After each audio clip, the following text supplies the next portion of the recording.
Waiting for Sarah. Chapter 29. Wouldn't believe me. He telephoned the police that same afternoon, as soon as he got home, and asked the homicide department for information on the Sarah Francis murder of 1982. He was asked to leave his name and number. Someone would get back to him. It was early. Norma wouldn't be home for at least 2 hours. An hour later, a Detective Inspector Sampson called. He could not discuss the case on the telephone, but could Mike come downtown to police headquarters in the morning, say 9 o'clock, or a detective could be sent to his home. Chris drove him downtown the next morning and dropped him off at the public safety building. He would wait for him at Starbucks across the street. Sampson was a tall, thin man with weary brown eyes and bushy gray hair. His clothes were casual: jeans, golf shirt, cable knit sweater, tweed jacket. The office, or interview room, was small and bare. Table, 3 chairs, picture of the Queen.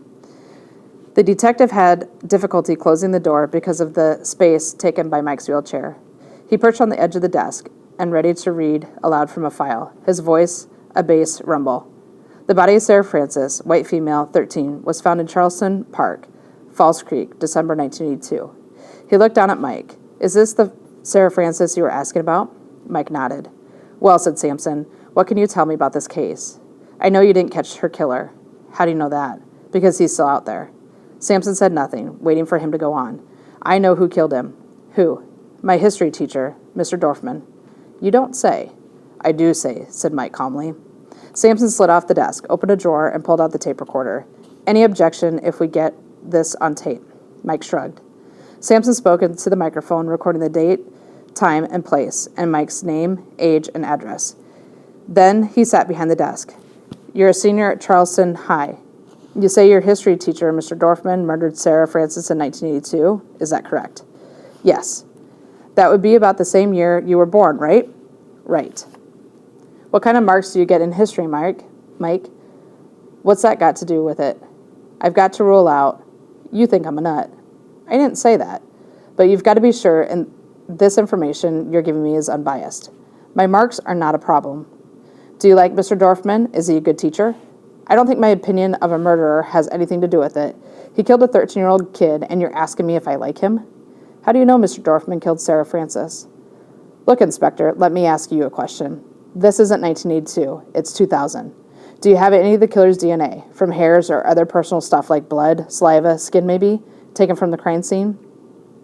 Because if you've got anything at all, then all you need is a sample of Dorfman's DNA, and I guarantee it'll be a perfect match.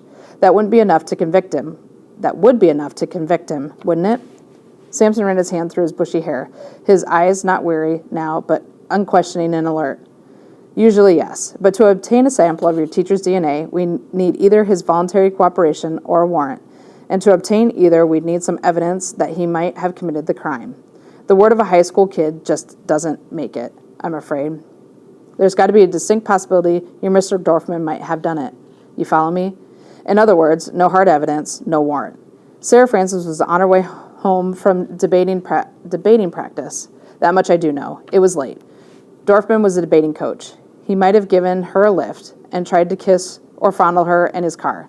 Maybe she didn't like what he was doing and managed to get out of the car and run away. And he ran after her to stop her screaming, and maybe he didn't mean to kill her. Look, I don't pretend to know exactly how it happened, but he did it. That much I know for certain. I'm afraid it's no good. That's guesswork, not evidence. So back to my original question. How do you know for certain, as you put it, that Dorfman murdered Sarah Francis? You wouldn't believe me. Try me. She told me. Who told you? Sarah Francis. Sarah Francis told you that Dorfman murdered her? That's it. In 1982? Right. She told you where you were. What? He glanced at his notes. A 5-month-old baby? She didn't tell me in 1982. She told me yesterday. Yesterday? His voice flattened, suddenly tired. Right. 17 years after she died. That's right. I said you wouldn't believe me. Sampson's eyebrows rose in mild astonishment. She was, what, a spirit, a ghost, something like that? I don't know much about spirits or ghosts, Inspector, but she was definitely Sarah Francis. A real flesh and blood human being. That's right. I can tell you what she was wearing when she was murdered. I've checked the newspaper stories. The reports made no mention of what she had on. There was no way I could have been there. So how would I know, right, Inspector? The detective said nothing. His black eyes glittered shrewdly at Mike as he waited for him to continue. Mike could feel his heart pounding. Her clothes and everything were muddy, and there was blood. She was wearing a red nylon ski jacket, and it was ripped in the back, a long tear, and her dress was torn too, and she had only one shoe, a Nike runner. Inspector Sampson glanced through the file. What color was the dress? Blue. It was light blue, with white buttons down the front. Most of them had torn off, and the dress was ripped. I bet a blue denim tote bag was found at the scene. How long have you been in a wheelchair? Mike could feel himself flushing. What's that got to do with anything? Sampson smiled apologetically. I'll switch off the tape, okay? But I need to know a few things about you, Mike. Put yourself in my place. You're a detective, okay? He leaned over and switched off the tape recorder. A 17-year-old high school kid comes in and tells you he knows who murdered a girl in 1982, the same year he was born. How does he know? Why? The murdered girl told him. That's how. The 17-year-old kid is in a wheelchair because he's lost his legs. Looks like he might have had a rough time of it. Life can't be easy for a kid in a wheelchair who looks around him and sees other kids walking and running, snowboarding, hitting the ski slopes, mountain biking, going out with girls. You know, regular stuff. So, wouldn't you want to ask the kid about how he feels, about his teacher who says he is a murderer, about his girlfriend, if he's got one, and about his family, and how he's got to be in a wheelchair? How else are you going to know whether he's telling the truth? You with me, Mike? Mike gave a sigh and relaxed. Sampson was okay. He was only doing his job. When he finally got outside, the Lincoln was parked in the handicap slot, and Chris was climbing into his wheelchair. I was just coming in to get you, said Chris. I've been in there almost 2 flaming hours. Chapter 30, Nightmare. He had his legs back again, but it was in a dream, or a nightmare more like it. Sarah was playing a grand piano on a stage in a concert hall full of people dressed in their best, full orchestra. He was playing a concerto. He was listening to her, watching her long white fingers flying over the keys. Next, explicitly, she was by his side, running, and he was running with her. No wheelchair, from the street in the same concert hall, as the orchestra tuned up before the concert. Her hair was hid on the side of her face closest to him, but she knew it was Sarah. He held her hand. It's so late, Sarah, said Sarah, worried. Don't worry, he heard himself say. Our seats are reserved. The orchestra was still tuning up as they reached their aisle. The piano stood, waiting for the soloist to appear on the stage. It's along here. You first, Sarah. She released his hand, and they excused themselves as they pushed past the faceless patrons until they reached their seats. There was a man sitting in Mike's seat. The man said, You just made it, Sarah. I've saved you a place right here beside me. It was Dorfman, eyes magnified twice as much as usual and gleaming behind the glasses, wet mouth, like in an alien movie, dripping a vicious saliva onto the seat beside him. Run, Sarah, run, Mike cried, pulling at her arm. The first pounding piano note of the concerto sounded as they fled back up the aisle, Dorfman in pursuit. Mike tried to look back to see who was playing the piano, but Dorfman was blocking the view. Dorfman reached out and Sarah screamed. He woke in a lather of sweat, crying and thrashing about and falling out of bed onto the floor. Chapter 31. Letum non omnia finit. Chris drove him into St. Augustine's and let Mike out of the lich gate. It was early evening, cold and raw, with a wind that moaned in the church eaves and tossed the bare branches of the graveyard trees. I'd rather go it alone, said Mike. Looks pretty spooky to me. You're sure you'll be okay in there? I'll be fine. If you're not back in 10 minutes, I'll come looking for you. The graveyard was well cared for, with paved pathways. There was nobody else about it, nobody to observe him, which was the way he wanted it. Most of the graves were very old, and the granite slabs cracked and eroded by wind and rain. Many of them were blackened or clothed in the patina of mossy green. He searched for a fairly new one, a grave only 17 years old. He soon found it, a neglected little plot tucked away at the back behind the church, with unweathered stone. He left the paved path and struggled to push his chair over the wet grass. Breathing heavily from effort, he polished grave marker, beside which, fallen onto its side, was an empty, discolored glass jar that had once held flowers. He could not read the inscription on the gravestone. He struggled to move his chair in closer. Sarah Stephanie Francis, born July 14th, 1969, died December 17th, 1982. That's all it said, nothing else. He didn't know why, but he wanted to take a look at the back of the stone. He pushed himself around, grunting with the effort. Engraved in the granite were 4 words: Letum nano mine finit. It was Latin. He knew that much. Non probably meant none or not. Omnia was all, and finite probably meant finished or end. But he was guessing. He had no idea of the meaning of letum. He read the inscription over several times and memorized it, and he bowed his head in a brief prayer. He righted and toppled the jar before he left. With the help of Norman's Latin-English dictionary, he translated the grave inscriptions that evening. Not all ends with death.